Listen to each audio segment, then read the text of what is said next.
What's up guys, you're watching the Switch Show, and if you're new in my channel, don't forget to subscribe and like. Today our topic is PlayStation 5 error, and the error is CE-108262-9.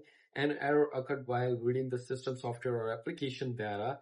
So simply, I'm just going to share my screen on my left side. Here we are at the screen, and then here we go settings. Simply, at the settings, you just check your application is up to date or not. Sometimes your application needs to update, that's why you get this error, a network error.